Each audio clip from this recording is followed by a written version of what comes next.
Bonjour tout le monde. Bonjour. Bonjour, bien-aimé en Christ. Bonjour. Bonjour tout le monde. Bonjour. Attends. Bonjour. Bonjour. Bonjour tout le monde. Bonjour. On a bien aimé à Christine de prier pour introduire ce culte. Alléluia. Seigneur, merci pour ce moment que nous pouvons partager ensemble. Merci pour ce beau chant qui a simplement résumé ce que c'est que de vivre notre foi en toi. Merci Seigneur pour ta grâce infinie, sans laquelle nous ne pourrions pas nous présenter à toi. Tu nous as sauvés. Tu nous as sauvés par la grâce. Tu nous encourages. Tu aimes nous voir ensemble pour apprendre de toi. Tu aimes aussi nos moments en intimité avec toi.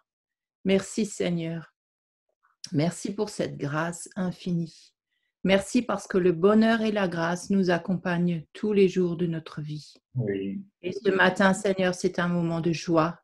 C'est un moment où nos cœurs sont préparés, où nous sommes en esprit un avec toi pour recevoir ce que tu vas nous donner. Oui. Notre instruction du dimanche. Merci Seigneur, parce que nous allons passer un moment en intimité avec toi et nous ne serons plus jamais les mêmes. Amen. Merci Seigneur, gloire à toi. Amen. Alléluia. Amen. Jésus. Merci Seigneur. Gloire. Seigneur, nous rendons gloire à ton nom. Nous te rendons toute la gloire et nous voulons te dire merci Seigneur, merci d'être là avec nous tous les jours de notre vie. Merci Seigneur parce que tu es celui qui nous conduit, tu es celui qui nous dirige, qui nous instruit, qui nous protège, qui nous aime. Seigneur, merci pour ce privilège de te connaître, d'être tes enfants. Tu es glorieux, tu es majestueux, tu es notre Dieu. Toutes nos sources sont en toi, Seigneur. Sans toi, nous ne pouvons rien. Tu es notre tout.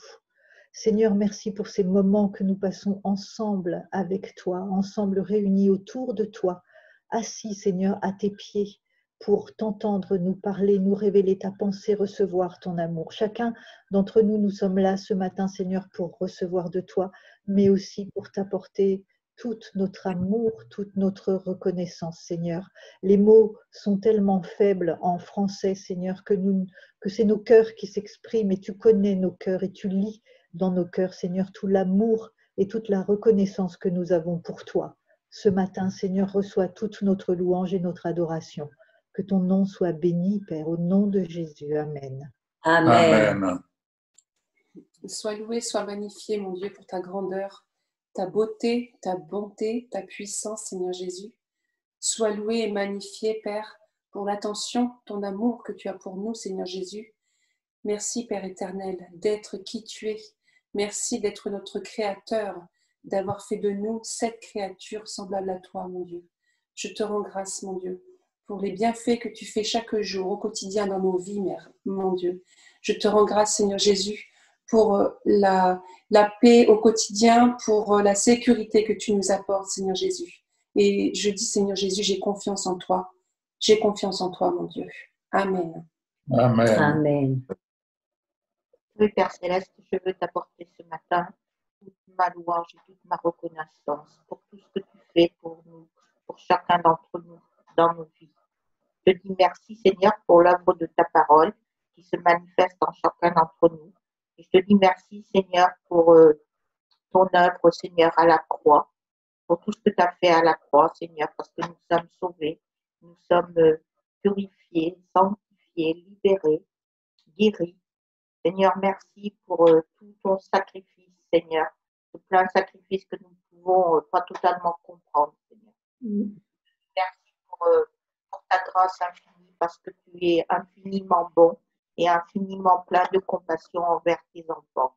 Et merci parce que nous sommes tes enfants bien-aimés et nous comptons sur toi, Seigneur, et nous attendons à toi. Sois loué, Père, au nom de Jésus. Amen. Amen. Alléluia, Jésus. Béni, loué sois-tu, Seigneur, Père éternel, Dieu des armées, le Dieu 3 fois saint. Oh, gloire et louange à toi. Merci parce que tu nous as aimés le premier. Merci parce que tu nous as rachetés à grand prix. Merci parce que tu nous aimes tels que nous sommes. Oh, béni, loué sois-tu, Seigneur. Oui, nous pouvons avoir confiance en toi. Nous sommes tes enfants. Tu nous fais du bien tous les jours. Tu es avec nous. Dans les bons, dans les mauvais jours, tu es avec nous. Tu nous guides, tu nous diriges. Merci parce que nous pouvons nous confier en toi tous les jours. Merci pour la guérison divine, pour la santé divine. Merci pour ta protection surnaturelle contre toute maladie. Merci parce que tu purifies tout ce que nous mangeons, tout ce que nous buvons, tout ce que nous respirons, pour que nous soyons et restions en bonne santé. Merci parce que tu purifies nos corps de toute toxine, de toute mauvaise chose et que de tout cancer, de toute maladie. Béni, loué sois-tu, Seigneur. Amen. Amen. Et Seigneur, c'est vrai, nous sommes dans la joie de pouvoir nous réunir, chacun ensemble, chacun séparément, mais tous ensemble, Seigneur. Merci parce que tu es présent au milieu de nous. Tu es notre Dieu et nous nous te louons, nous t'adorons. Oui, parce que tu es notre Seigneur et Sauveur. Tu es le Tout-Puissant. Tu es notre rocher, notre bouclier, notre force, notre appui. Merci Seigneur. Gloire et louange à toi. Amen. Amen. Béni soit l'Éternel des armées.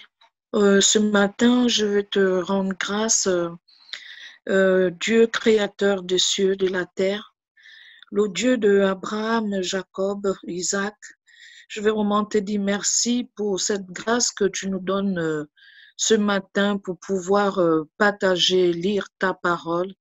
Je vais te dire merci pour mes frères et sœurs qui sont là, qui vont partager aussi la parole avec ceux qui ne sont pas là. Éternel, que cette parole qui va être parlée, lue ce matin, partagée, qu'elle puisse vraiment guérir des âmes perdues. Que nos frères et sœurs qui sont vraiment encore dans le péché, qui puissent vraiment être délivrés au nom de ton Fils Jésus-Christ. Vraiment encore merci pour la santé divine que tu donnes à Yves et Michel, pour le travail qu'ils font chaque jour pour ton œuvre. Merci vraiment pour cette grâce que tu leur donnes de pouvoir faire ce merveilleux travail en nous partageant la parole, en nous soutenant chaque jour dans nos soucis de tous les jours. Vraiment, c'est une grâce de pouvoir avoir des personnes qui nous soutiennent sur cette terre qui n'est pas vraiment agréable à vivre, mais avec toi, Père, c'est une chance qu'on a de pouvoir être tes enfants, que nous pouvons vivre heureux sur cette terre avec toutes ces choses qui se passent. Vraiment encore, sois béni, que ton Fils Jésus-Christ soit glorifié, oui, notre Sauveur Jésus-Christ, qu'il soit béni pour tous les œuvres qu'il fait dans nos vies, dans la vie de nos familles, dans la vie de nos amis et dans la vie des chrétiens qui craignent Dieu dans le monde entier, qui sont vraiment maltraités parce qu'ils croient en toi. Oui, Père, merci vraiment pour cette grâce, pour ton amour, pour cette paix du cœur que tu nous apportes chaque jour et pour la nourriture que tu nous apportes chaque jour. Sois béni, sois glorifié. Au nom de ton Fils Jésus-Christ. Amen. Amen. Oui, Merci, toi seul es Seigneur, digne parce que de nous sommes recevoir réunis. puissance et gloire pour l'éternité, Seigneur.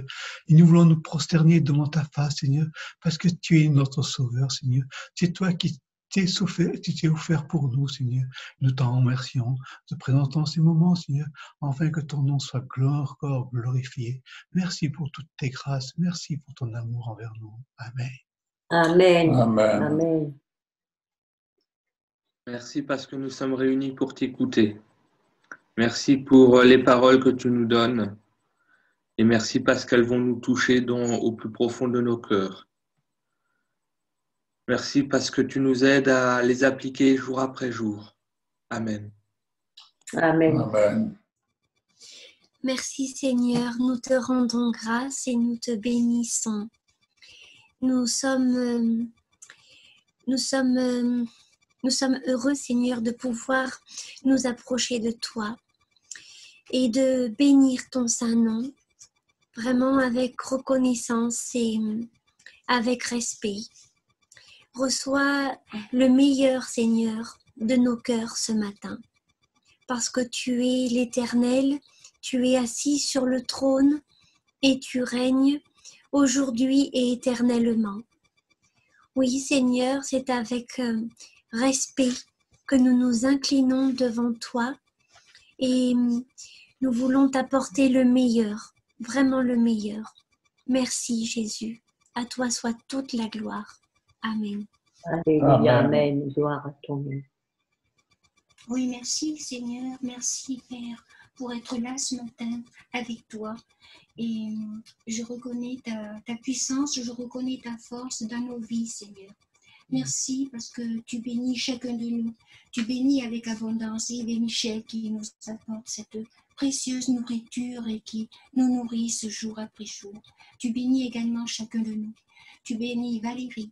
Tu la gardes, Seigneur, dans ton saint nom, dans ton puissant nom, pour tout ce qu'elle nous apporte et tout ce qui germe en nous de par ce qu'elle nous dit. Merci, Père. Je te bénis également avec abondance. Je te bénis pour Mireille, Samuel et Priscille. Vraiment, c'était très beau tout à l'heure ce chant. Merci, Seigneur, de les garder et pour ce naturel de prière et ce naturel qu'ils nous apportent. Merci à chacun de nous. Merci Père. Oui, je te bénis Seigneur, je te prie. Et j'ai longuement médité ce week-end sur l'autre soir, là, sur ce que nous avons prié, Michel, que tu as évoqué la prière de Jabez. Et cette prière, elle a fait un petit chemin dans mon cœur. Alors, Seigneur, je veux te prier ce matin tout particulièrement avec cette prière, Seigneur. Oui, s'il te plaît, Seigneur. Je dis si parce que je m'abaisse devant toi, Père, et c'est comme tu veux, comme tu le veux, quand tu le veux, et ce que tu veux. Merci, s'il te plaît, Père, oh Dieu, si tu me bénis, je sais que tu me bénis déjà, si tu étends mes limites, oui, si tu élargis mon champ d'action, mon territoire, si tu modifies ma façon de penser, si tu rectifies, Seigneur, mes réactions, mes façons de faire, de dire, de réagir, tu me corriges, Père. Tu m'aides, Seigneur, dans l'obéissance. Si ta main, Seigneur, ta main puissante est avec moi, ta main générosité, ta main puissante, ta main qui guérit, ta main protectrice, ta main qui me relève, qui m'assainit, Père. Toi qui peux tout, parce que moi je ne peux rien faire sans toi, Père. Si tu me préserves également, oui, si tu me préserve du malheur, préserve de toute maladie, de ce virus, de toutes ces incommodités, de toutes ces choses qui nous entraînent, Seigneur. Merci, Père, en sorte que je ne sois pas dans la souffrance et que je ne cause pas de souffrance autour de moi. Père, merci, je te rends grâce, Père, Seigneur, je te prie. Oui, je te prie de me garder. Et de nous garder, chacun de nous, ce matin et les jours qui suivent, et tous les jours, Seigneur, de nous garder des tentations en ce moment qui sont si... des tentations qui touchent, ces tentations qui touchent mes émotions, qui touchent nos émotions et nos besoins physiques, Seigneur, qui sollicitent en moi, Seigneur. Oui, je pense que je dois le mériter, mais je ne mérite rien, Seigneur. Merci Seigneur, Père, parce que tu es la véritable source. Tu es la source de vie, la source de tout ce qui est la vraie vie. Père, je te prie Seigneur, oui, de tout, pour tout ce que tu fais, toutes tes grâces qui abondent, de toutes tes grâces qui se font. Et je me remets, Seigneur, entièrement sous ton manteau de la grâce, Seigneur, pour tous tes bienfaits. Merci, Père, de me garder dans ton nom puissant de Jésus. Alléluia. Qu'il en soit ainsi, Père. Amen. Amen. Nous te remercions, Père, de ce que nous avons été bénis pleinement en toi. Dans le nom de Jésus, nous te remercions pour l'assurance que tu déposes dans notre cœur et qui nous vient de tes promesses. Ainsi, avec assurance, nous pouvons dire, et je peux dire, que ta volonté, qui est bonne, agréable et parfaite, soit tout simplement manifestée dans ma vie, notre vie. Béni soit ton nom. Nous avons été bénis et tu nous as rendus collaborateurs avec toi, afin que l'œuvre de ta parole se poursuive envers et contre tout, qu'elle se poursuive dans la dimension à laquelle tu nous appelles à travailler, à servir, c'est-à-dire au-delà de nos limites, au-delà de ce qu'on peut penser, imaginer, parce que tu nous as ouvert ton ciel de gloire et qu'à partir de ton ciel de gloire, tout devient possible.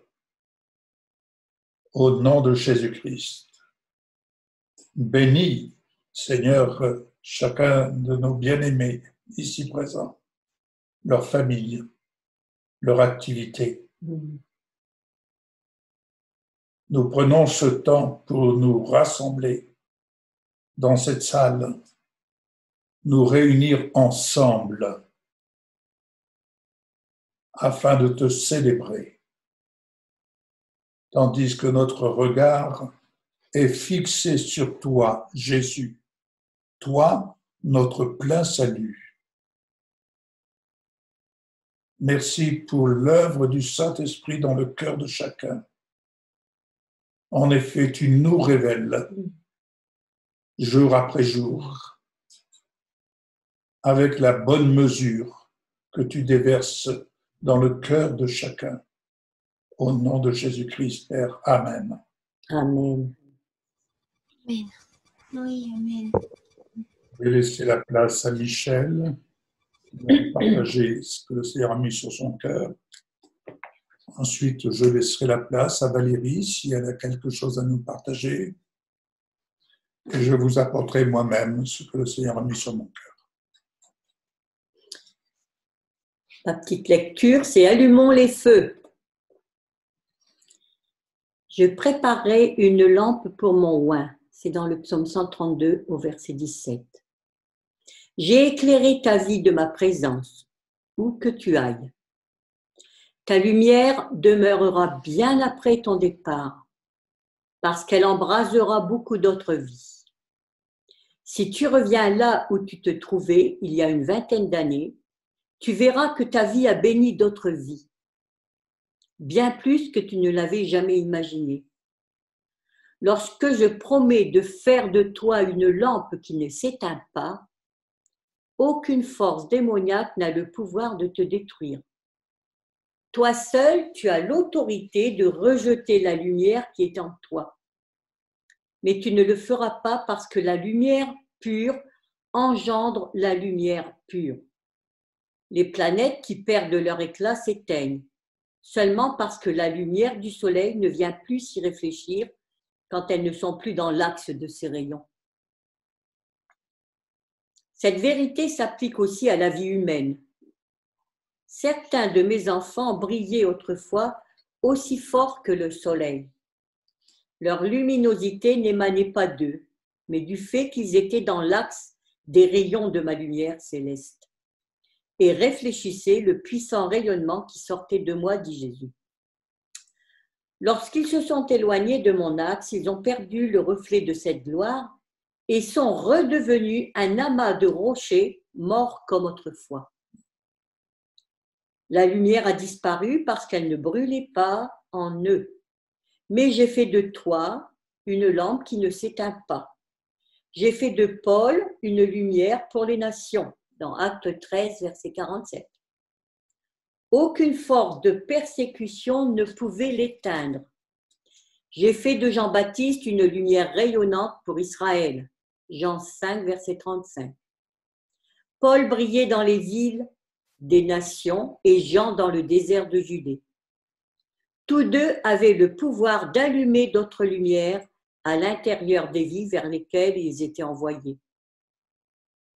L'histoire contient beaucoup de grands serviteurs qui, comme eux, des siècles après leur disparition, continuent à brûler et à éclairer les générations qu'ils ont touchées.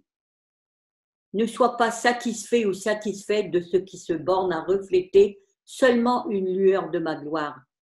Allume dans leur vie des feux qui ne puissent pas s'éteindre. J'ai été touchée un peu par cette histoire. Hier, nous avons vécu l'enterrement de notre frère Félix et il avait laissé sur son bureau un message et une histoire. Et l'histoire disait ceci. C'était l'histoire d'un vieil homme qui était en train de planter des arbres dans sa cour. Et alors est venu un jeune homme lui dire « Mais hey, tu as vu grand-père, tu es en train de planter des arbres, tu n'en mangeras même pas le fruit. À quoi ça sert ?» Et lui, il a répondu « Mais tu sais, tous les arbres qui ont été plantés là, j'en ai mangé le fruit, mais ce n'est pas moi qui les ai plantés. » Et dans la foi, c'est exactement la même chose. J'ai un petit témoignage d'un petit jeune homme qui était dans le ventre de sa maman quand son papa est décédé. Et nous étions déjà, je crois, ici. On avait envoyé le nécessaire à cette femme qui habitait en Afrique pour qu'elle puisse donner à manger à ses enfants. Et elle a raconté ça à ses enfants et au petit garçon qui s'appelle Job. Elle lui a dit, voilà, tel serviteur de Dieu un jour nous a envoyé le nécessaire pour que je puisse manger, que je puisse payer le loyer et tout. Et ce gamin aujourd'hui, il a quel âge? 20 ans. Hein, il a 20 ans aujourd'hui. Une trentaine d'années. 30, tu penses? 30, Oui, 30 ans, oui, c'est vrai, c'était… Et alors, il nous a écrit en nous disant, je m'appelle Job, j'étais dans le ventre de maman et maman m'a rendu témoignage que vous lui aviez envoyé le nécessaire pour manger. Mais non seulement ça, vous avez toujours envoyé la parole de Dieu pour qu'elle puisse nous nourrir, qu'elle puisse nous apporter Jésus dans notre vie. Alors aujourd'hui, je vous dis merci, papy. Et je voudrais vous appeler papy, vous me permettez? C'était beau, on a reçu ce courrier il n'y a pas longtemps. Et un autre jeune homme qui aujourd'hui est aux États-Unis, il avait 5 ans quand nous allions au Gabon. Et il disait, j'ai toujours entendu vos messages, j'étais tout petit, j'accompagnais maman. Et quand le soir, j'entendais toute la famille qui parlait de vous, qui disait, mais ce sont des gens qui nous apportent l'amour de Dieu, qui nous apportent, c'est pas pour vous nous cirer mes bottes, hein, je dis ça, mais c'est pour vous montrer que ce que je viens de dire à la fin, là, l'histoire du serviteur de Dieu, eh ben c'est ça. C'est ce que nous sommes appelés à faire. C'est ce que nous sommes appelés à laisser derrière nous. Et ce gamin nous a écrit aussi en nous disant, je n'ai jamais oublié les paroles de la famille. Il proclamait, il parlait, il priait pour vous et il racontait votre message et il disait leurs pensées sur le message. C'était tellement positif. Il dit, je me souviens de ça, j'étais tout petit. Et aujourd'hui, vous êtes toujours là. Bien sûr, vous avez des cheveux blancs, mais vous êtes toujours là. Et j'ai toujours de la joie à lire et à écouter ce que vous apportez. Vous voyez? Donc, c'est de génération en génération. Et pourtant, ces gamins, il y en a la plupart qui grandissent encore maintenant et qu'on ne verra pas plus tard. On ne verra pas, mais eux, ils continueront d'avancer et ils donneront leurs semences pour que ça continue. En réalité, c'est un jeu sans fin. Dieu met une couronne sur notre tête à chacun. Vous y avez droit aussi. Vous avez une couronne de lumière qu'il a mis sur votre tête. pour que vous puissiez aller et porter le bon message de la parole d'amour de Dieu, pour que ça puisse continuer, que ça fasse… C'est une roue qui tourne la vie et ça continue, ça continue, ça continue. Et quand je parle de Papa Félix, là, qu'on a enterré hier, je disais, mais cet homme, les témoignages, mais c'était… Cet homme, il laisse derrière lui le message d'amour de Dieu. Il laisse la paix, il laisse vraiment… C'était quelque chose. Il fallait vraiment entendre les témoignages des gens. Et on a pu se réjouir de voir. Bien sûr que ça nous faisait quelque chose, mais de voir le travail qu'il a fait. Et il était d'une humilité, jamais il ne disait un mot plus haut que l'autre. C'était vraiment un serviteur de Dieu. Voilà ce que je voulais vous partager. Amen. Merci Seigneur. Vas-y, Valérie. Est-ce que je pourrais juste compléter avec autre chose par rapport au début de ce que tu as lu sur la lumière et sur l'axe des rayons de la lumière céleste. Il y avait récemment un reportage, vous qui venez souvent en Alsace, vous avez vu que dans tout Pfaffenhofen, il y a des peintures sur les maisons. Et c'est l'œuvre d'un seul homme qui s'appelle Edgar Mahler. Et donc, il y avait un reportage sur lui et il y a beaucoup de choses mélangées. On ne comprend pas toujours ses dessins. Et il a donné une explication à propos de la queue d'un serpent qui était en forme de bretzel. Il a dit, j'ai dessiné ça en forme de bretzel parce que le bretzel est un symbole de lumière, parce que la lumière passe à travers le bretzel. Et j'ai retenu ça et je me suis dit, maintenant, je ne verrai plus les bretzels de la même manière. Et je dis, soyons tous des bretzels où la lumière passe à travers. Amen. Amen. Merci. J'aime ça. Merci Christine, merci. C'est très joli ce que tu dis. Merci Christine. Ouais. Vous savez ce qu'il vous reste à faire quand on va monter en Alsace. Les bretzels. Voilà. C'est ma petite fille Eva qui aime les bretzels. Papy aussi. Vas-y Valérie, à toi. Mais moi, j'aimerais compléter aussi et continuer sur ce que disait Michel en parlant des semences dans le psaume 126, et tout spécialement pour vous, Yves et Michel, mais aussi pour nous tous. Ceux qui sèment dans les larmes récolteront avec des cris de joie. Celui qui sort en pleurant alors qu'il porte son sac de semences, retournera chez lui avec des cris de joie. Alors qu'il porte ses gerbes de grains. Quand nous retournerons chez nous, et chez nous c'est bien sûr la maison de l'Éternel, eh bien nous irons avec des cris de joie en portant nos gerbes de grains. Alors je lis cette version dans la Bible juive, et ce matin justement je voulais vous parler de ce psaume 126 qui est un psaume des degrés. Alors pour ceux qui n'étaient pas là peut-être la semaine dernière, nous avons commencé, enfin j'ai parlé des psaumes des degrés. Les psaumes des degrés, les cantiques des degrés plus exactement, il y en a 15. Ce sont ces psaumes que le peuple d'Israël chantait 3 fois par an parce qu'ils allaient 3 fois par an en pèlerinage à Jérusalem.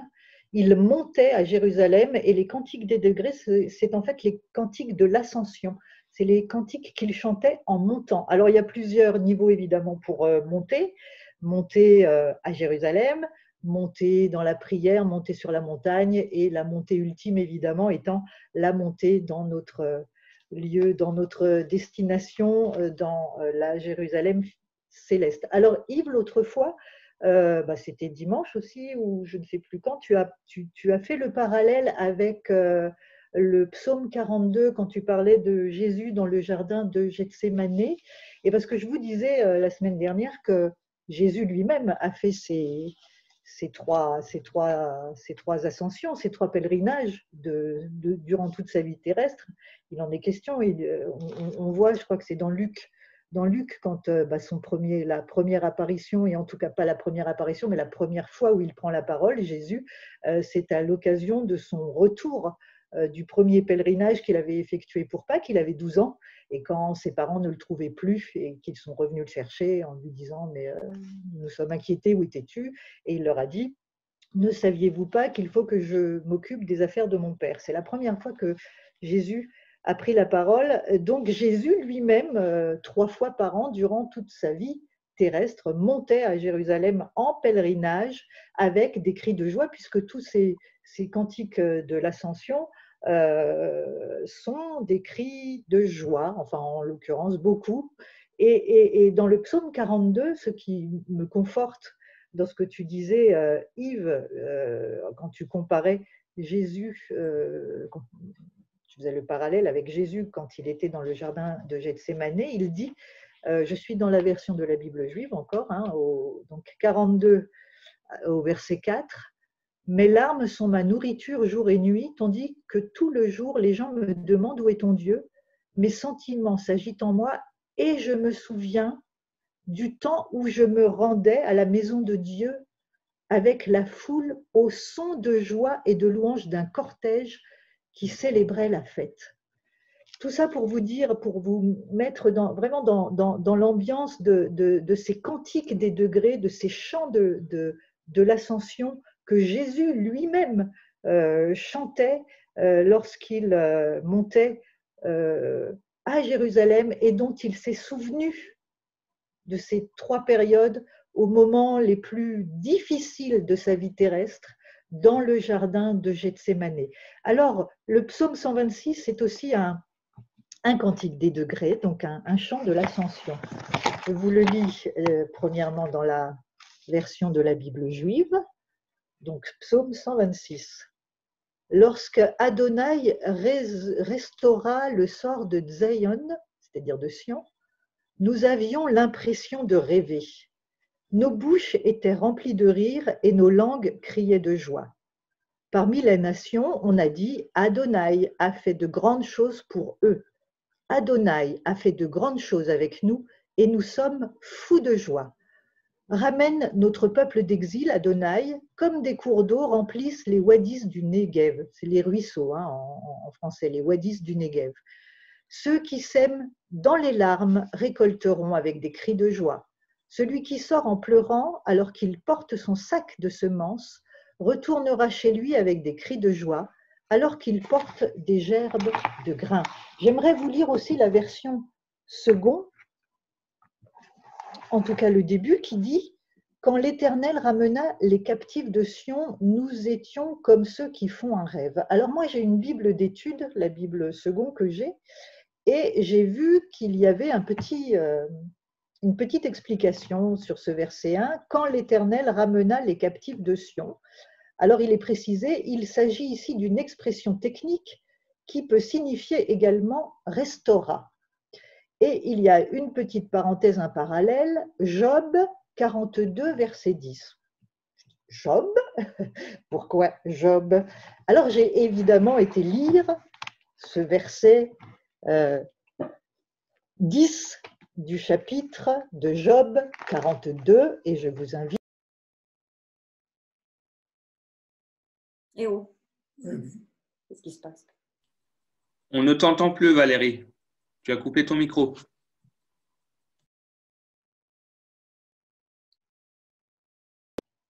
Bon, je vais bouger la souris comme ça. Voilà. Pardon. Où en étais-je? Job 42, vous avez entendu ou pas?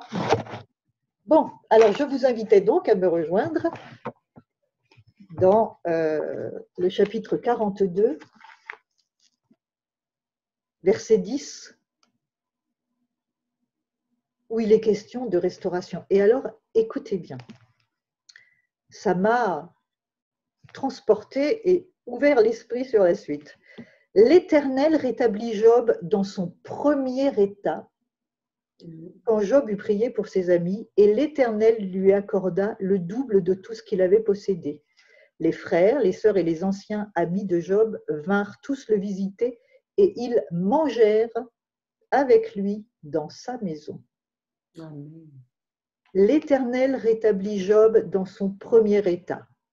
Qu'est-ce que c'est que son premier état, me suis-je dit? Évidemment, il y a son premier état avant toutes ces épreuves, mais je me suis aussi souvenu de ce verset d'Apocalypse 2,5 dans la version de la Bible juive. Tu l'avais lu, Yves, aussi, dans ce verset de la Bible juive qui est plus parlant que celui de la Bible seconde. Alors,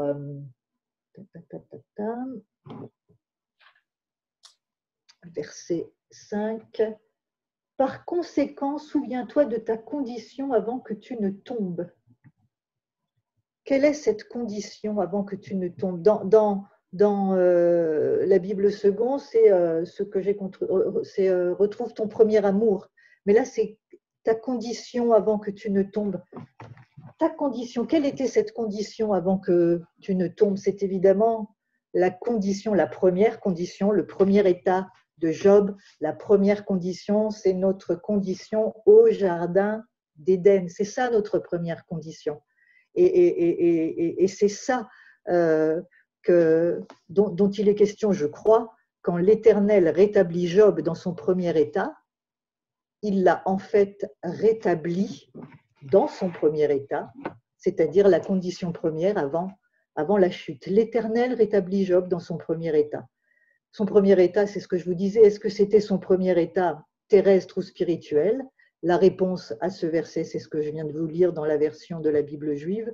Souviens-toi de ta condition avant que tu ne tombes, ta condition donc dans le jardin d'Éden avant la chute. Et c'est aussi, je crois, le premier état de Job. Vous savez peut-être que Job, d'après les historiens, est un contemporain d'Abraham. Il a vécu à la même période qu'Abraham. Il n'était pas hébraïque. Il vivait sur le territoire d'Édom, ce qui représente aujourd'hui l'Occident. Il y a donc, dans le livre de Job, il n'y a aucune référence ni à Israël, ni à la loi de Moïse, puisque c'était avant. Job aimait Dieu, et d'ailleurs, malgré les épreuves, il n'a jamais de cesser de l'aimer. Alors, ce parallèle avec Job en lisant le psaume, le cantique des degrés, ça m'a ouvert l'esprit sur, et pardon Seigneur si je dis une bêtise,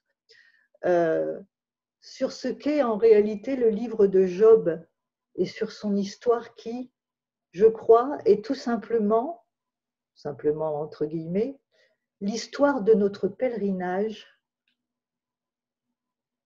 dans un monde déchu avec la promesse de notre restauration, non seulement dans notre premier état, mais bien plus encore. Alors, revenons au psaume 126.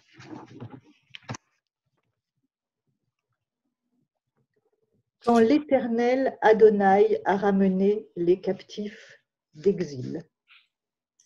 Lorsqu'Adonai restaura le sort de Zion, de Sion, nous avions l'impression de rêver, nos bouches étaient remplies de rire et nos langues criaient de joie. L'Éternel Adonai a ramené les captifs d'exil. L'exil, parce qu'il en est question un petit peu plus loin, là encore l'exil, c'est une image de notre pèlerinage sur cette terre, et quand il les a ramenés à Sion, la Jérusalem céleste, il les a complètement restaurés.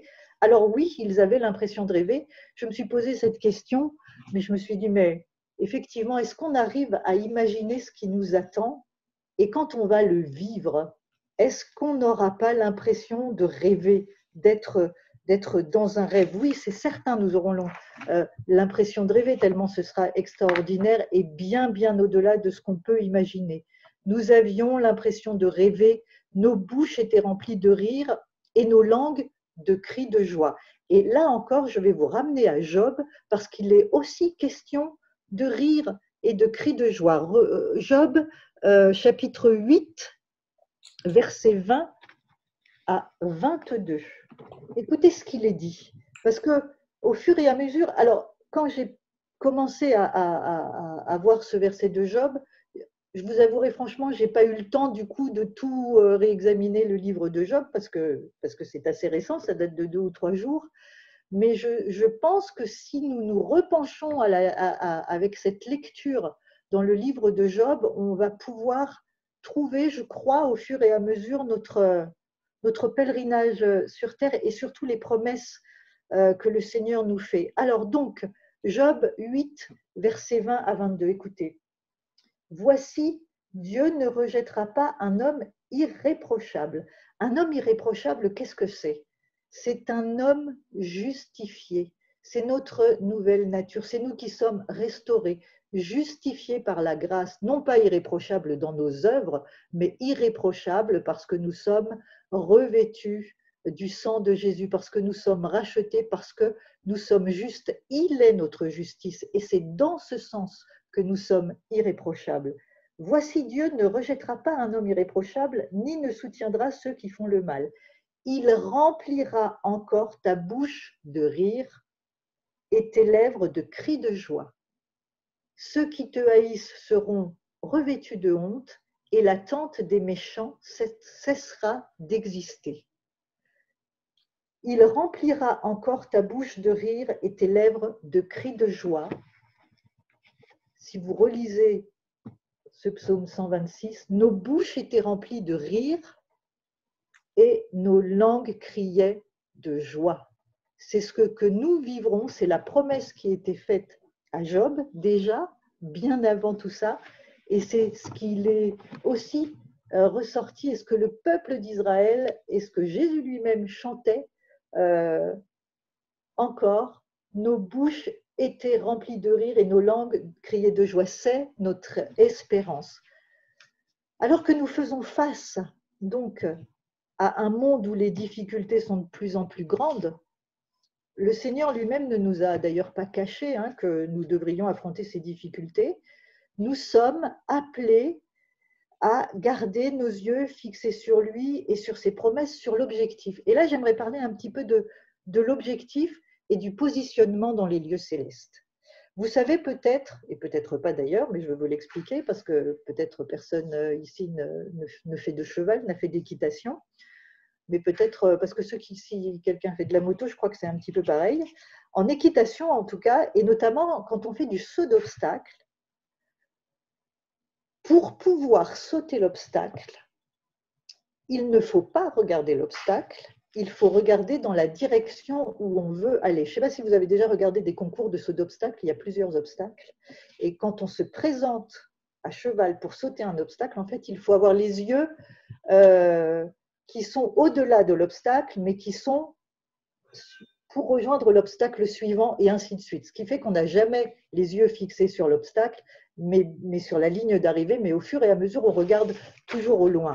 Parce que si on regarde l'obstacle, eh bien l'obstacle, on ne le passe pas parce qu'on a un mauvais positionnement sur le cheval. Le positionnement, on est assis sur un cheval et c'est très important la manière dont on est assis. Selon le poids du corps, on va à gauche, on le fait aller à gauche, on le fait aller à droite. Et selon où notre regard est fixé et donc comment notre regard se pose, eh bien, on ne peut pas passer l'obstacle. Si vous êtes mal positionné et que vous regardez l'obstacle à cheval, soit le cheval fait un refus, parce que vous êtes positionné, il ne comprend pas l'ordre, soit il saute mal et vous tombez.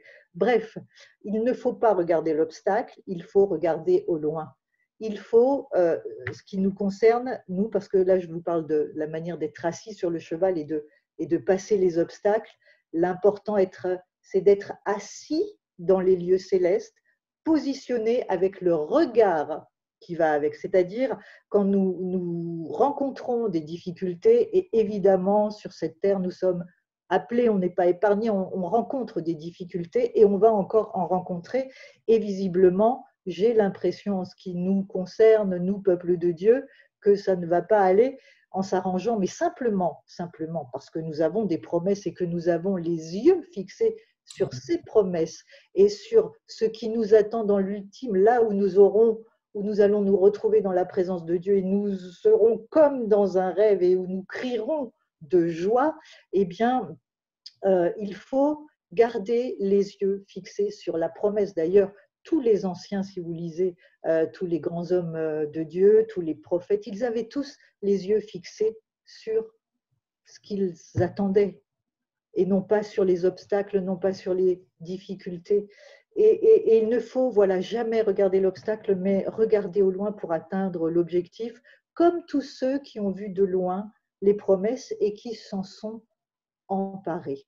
ce que je voulais vous dire ce matin, c'est ça, au travers de ce psaume des degrés qui nous invite toujours à monter, c'est de regarder la promesse qui nous attend, c'est ça. C'est que nous aurons l'impression de rêver parce qu'on va se retrouver en haut dans les lieux célestes. Et je parle souvent de ce qui nous attend, de cet enlèvement. Ce n'est pas pour dire, bon, ne pensez qu'à ça et pour nous dédouaner un petit peu de nous dire, voilà, de ne pas rester dans les réalités. Mais nous devons rester dans la réalité, mais la réalité céleste, sachant que oui, nous serons confrontés à des difficultés, mais que non, nos regards ne doivent pas regarder tous ces obstacles que nous allons franchir, parce que sinon, ça sera difficile de les franchir. D'ailleurs, on sait très bien que quand on a un problème, si on reste les yeux fixés sur le problème, c'est l'arbre qui cache la forêt, comme on dit, pour reprendre une expression, on ne peut pas voir la solution.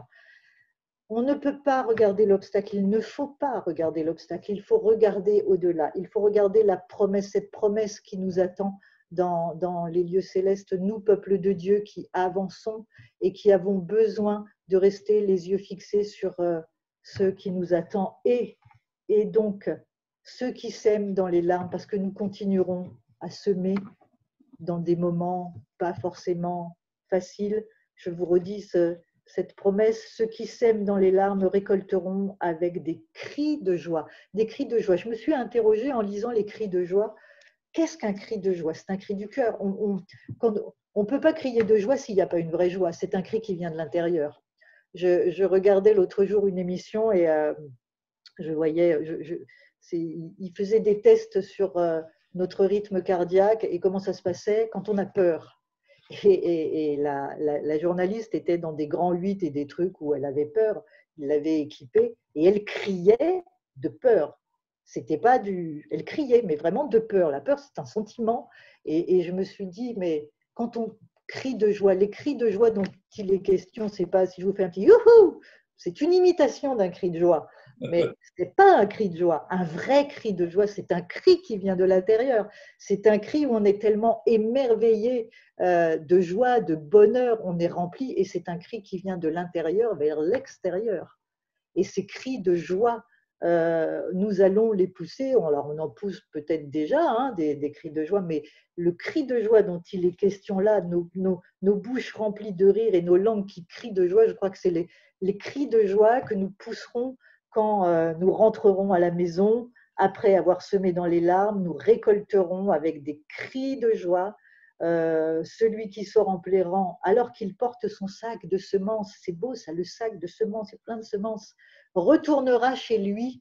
Donc quand on retournera à la maison, pas à la maison à Royan, à Bordeaux, en Alsace, en Auvergne, oui aussi, mais quand nous rentrerons chez nous avec des cris de joie, et nous porterons des gerbes de grains parce que nous portons du fruit et nous porterons du fruit jusqu'au bout. Alors merci Seigneur pour ce cantique des degrés qui nous emmène encore dans les hauteurs, dans ces merveilles, dans ces cantiques de l'ascension. Nous continuons de monter.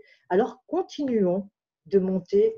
Nous poussons déjà des cris de joie, nous pousserons des cris de joie, mais vraiment ce que j'aimerais que vous gardiez au-delà de ça, c'est de garder les yeux fixés sur ce qui nous attend, de ne pas regarder les différents obstacles auxquels nous pouvons être confrontés, mais vraiment de rester les yeux fixés sur la promesse, sur les promesses, ces promesses de cris de joie qui nous attendent. Voilà ce que je voulais vous partager ce matin. Amen. Amen. Amen, amen. Les cris de joie, les chants d'allégresse, ça fait partie de la joie, l'allégresse. Amen. Hein?